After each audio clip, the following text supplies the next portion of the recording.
Pembalap Aprilia Racing Alex Espargaro membuang kesempatan naik podium di MotoGP Jepang karena kesalahan kru Aprilia Racing. Pembalap Spanyol tersebut memulai balapan dari P6 di depan musuh dalam perburuan juara Fabio Quartararo dan Francesco Bagnaia. Dengan kemampuannya bermanuver dan kecepatan RSGP, Espargaro mestinya punya kans untuk menang di sirkuit Motegi sehingga merebut tahta. Ternyata ketika sedang melakoni lap pemanasan, ia sadar ada yang salah.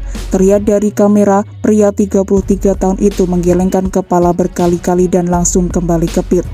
Pada saat itu, lawannya sudah berbaris dan menunggu lampu hijau. Espargaro pun mengganti motor dan start dari pit lane.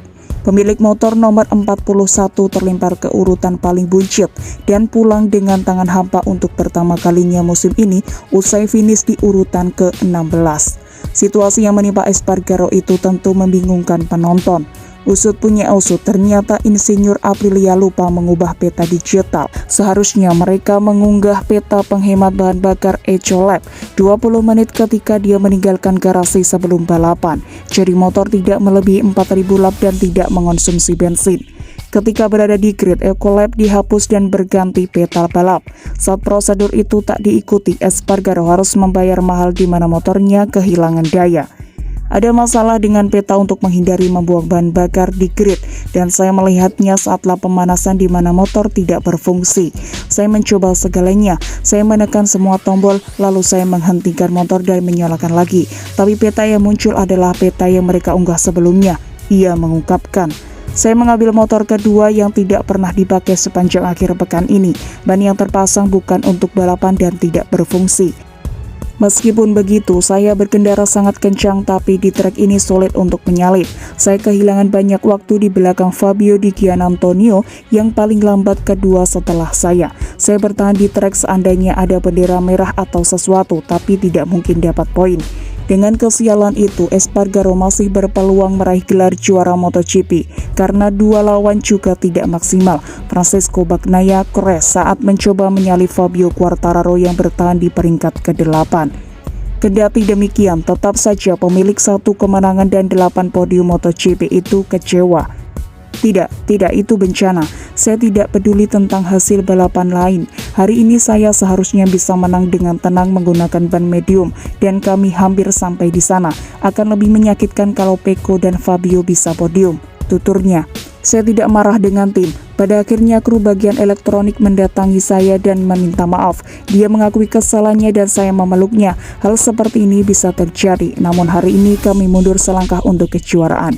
Saya lemah, sedih, ini sangat merugikan. Aprilia bukan Ducati, juga bukan Yamaha atau Honda. Saya bukan Marc Marquez dan sampai di posisi sekarang, saya menghabiskan banyak biaya banyak.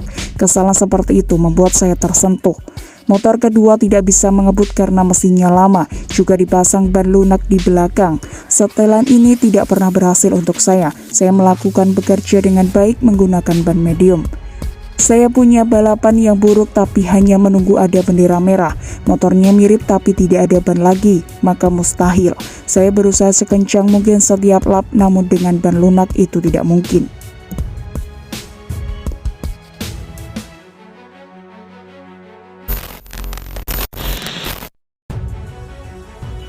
Pecco Bagnaia gagal finish karena terlalu ambisius.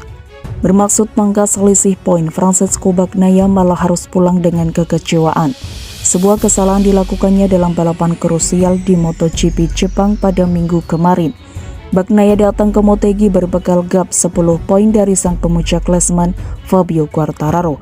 Walau hanya punya catatan 5 kemenangan di trek ini, layout sirkuit condong pada keunggulan motor Ducati. Motegi berkarakter stop and go dengan pengereman keras, lurusan cepat, dan banyak akselerasi. Ini semua adalah area keunggulan Desmose di GP. Karenanya tak heran jika pabrikan Borgo Panigale optimis hadapi balapan. Tetapi apa yang terjadi kemudian justru meleset jauh dari perkiraan. Hasil kualifikasi yang buruk menempatkan Bagnaia pada grid P13. Setelah start, Pecco berjuang keras memulihkan posisi, namun alami isu tekanan ban depan. Selain itu, dia harus menghadapi perlawanan ketat dari calon rekan timnya musim depan, Enea Bastianini. Usai tuntaskan pertarungan, Bagnaia pun mulai menekan dan memburu Quartararo yang sedang duduki urutan ke-8. Pada lap terakhir, Bagnaia melancarkan overtaking. Sialnya manuver itu tak membuahkan hasil. Italiano tersungkur di tikungan 3 sekaligus menandai kegagalan finish untuk kali kelima sejauh musim ini. 1 poin bisa membuat perbedaan, jadi saya mencoba untuk melewati Quartararo, tutur Bagnaia.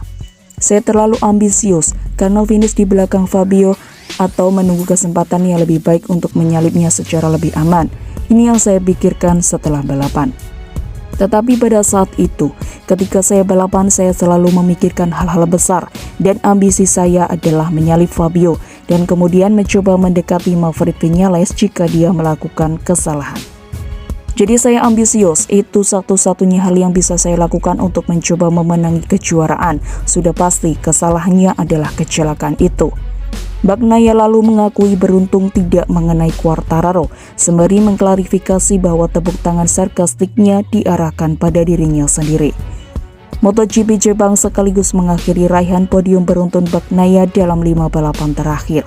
Namun terlepas dari hasil buruk yang dipetiknya di Motegi, pembalap nomor 63 tak merasa harus mengubah pendekatannya. Akhir pekan depan, giliran Buriram yang bakal menjamu para pembalap Grand Prix setelah 2 musim absen menjadi tuan rumah karena pandemi COVID-19. Dalam lawatan terakhirnya ke MotoGP Thailand 2019, Bagnaia mengklaim finish P11, sementara lomba dimenangi Marc Marquez yang berduel sengit melawan Quartararo hingga lap terakhir. Yang pasti akhir pekan ini cukup aneh untuk semua yang terjadi.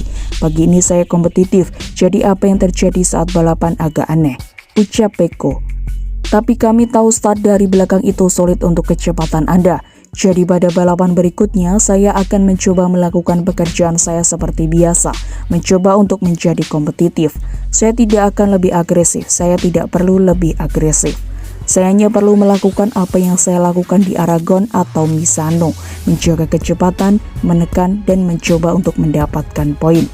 Francesco Bagnaia sekarang tertinggal 18 poin di belakang Fabio Quartararo dan unggul 16 poin atas Alex Espargaro dalam klasemen sementara MotoGP 2022.